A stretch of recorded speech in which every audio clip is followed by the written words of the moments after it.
Yun.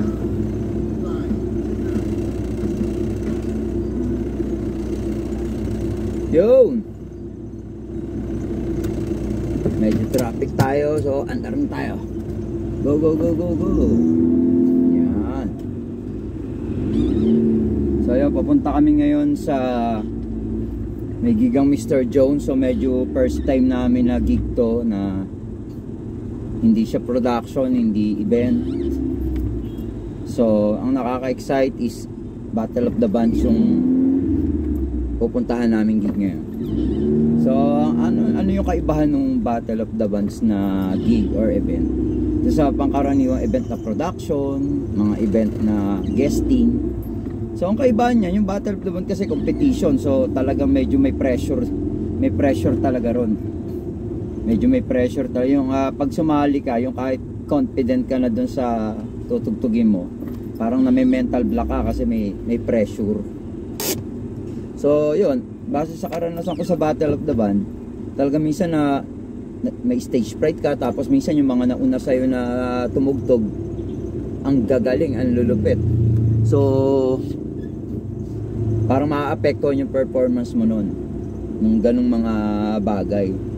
Kasi minsan confident ka dun sa comfort zone mo comfort zone mo, tapos sariling crowd mo, puro tropa natin. Kaya pagka tumugtog ka, alam mo, confident ka na magugustuhan ka nila. Pero sa Battle of the Band, iba doon kasi kailangan i-showcase mo yung talent mo yung sinasabi namin na yung secret formula namin, sasabihin ko sa inyo. Pag Battle of the Bands, tingin ko ito yung most secrets na kailangan mo ma-achieve doon. Ang formula is kailangan busog ang tenga, busog ang mata. So ano ibig sabihin ko noon, mga brad? Pag sinabing busog ang tenga, syempre yung musicality mo sobrang linis, kamado, kabit na kabit yung mga bagsakan, mga ganon. Yun yung busog ang tenga.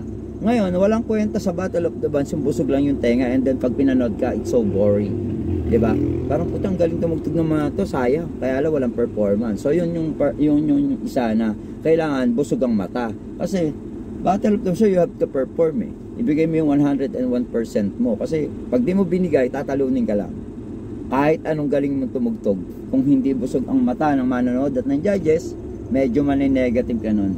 Ngayon, kung gusto nyo mag-participate sa Battle of the Band, tas sa salitang sabong gusto nyo maging yamado, o tsaka kailangan busog ang tenga, busog ang mata. Ibig sabihin, galingan nyo yung tugtog nyo, then galingan nyo yung showmanship nyo on stage.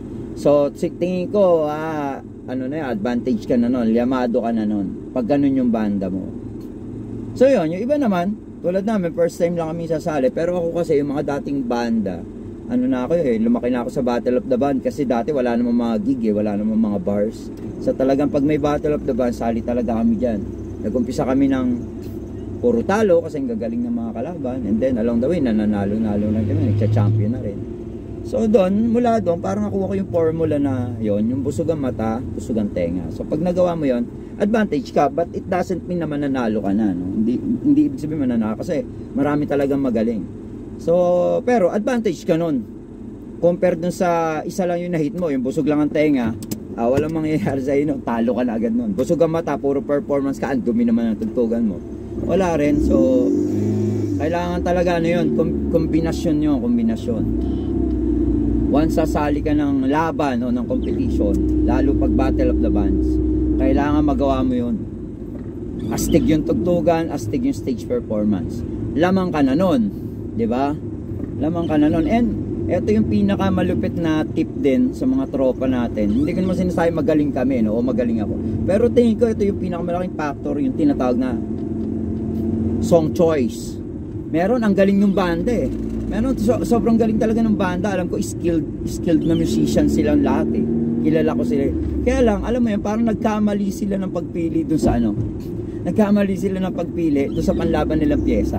So parang ako mismo, parang kung ako yung judge, tas medyo kilala ko yung banda na skilled naman sila, sobrang galing ng mga yun, ay sayang, mali yung napili nilang kanta. So parang ganun. Nang hinayang ako kasi dapat sila na champion dun, sila na panalo ron. Pero dahil nagkamali sila ng pagpili ng kanta, yung tinatag na right song choice, talo sila.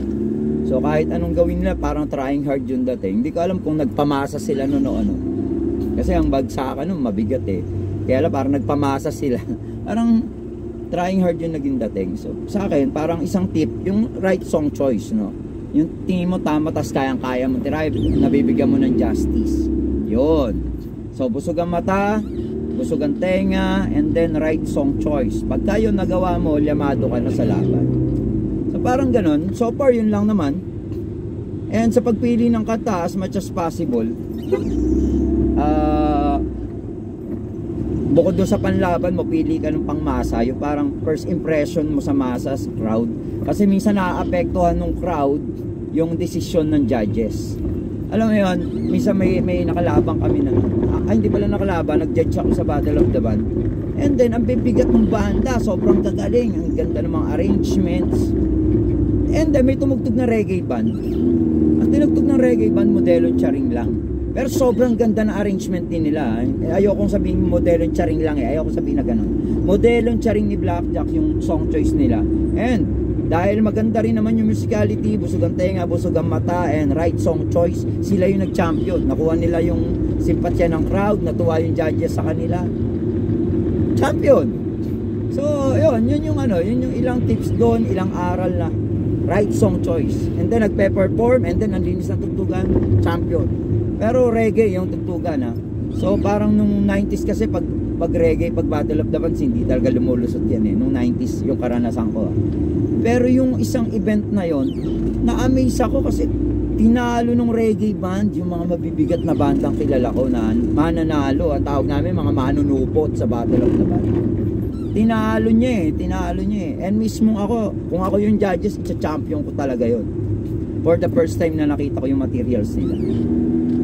Ayun, yun lang yung topic natin dito sa segment ko na Hanep Channel Road Talk. Kasi marami nagre-request sa akin ng content. Pero hindi ko magawa, medyo busy. So ngayon lang ako nakapag-content ulit. Papunta kami ng Battle of the Band ng Mr. Jones ng banda ko. Naisip ko na i-content na rin yung mga ilang tips pwede makatulong sa mga manonood na banda dyan na gustong sumubok ng Battle of the Band, na yung mga first time nyo lang na sasali. Yun yung ilang tips na tingin ko, pag ginawa nyo, alyamado yung banda nyo. Pwede nyo malyamado kayo, no? So advantage nyo na. And then along the way, habang ginagawa nyo naman yun, yung materials, pag-arrange, maano kayo kumikisig din yung tugtugan nyo. So parang ganon, hanggang sa makamado na yung banda nyo. So yun lang siguro mga brother. So inano ko lang yung pagkakataon na makapag-content sa inyo, makapag-share ng tips dun sa mga bandang gusto. Kasi napansin ko, uso na ulit ang banda, and then dumarami naman yung organizer ng mga Battle of the Bands. Siguro magkikita-kita tayo sa battle mga chong, and kwentuhan tayo kung napanood nyo yung content ko. Kwentuhan tayo kung napanood nyo yung content ko, and sana makatulong. Ayan, so medyo medyo traffic, medyo na ano ko, and dyan na lang, and rock and roll, rock and roll, rolling na ako.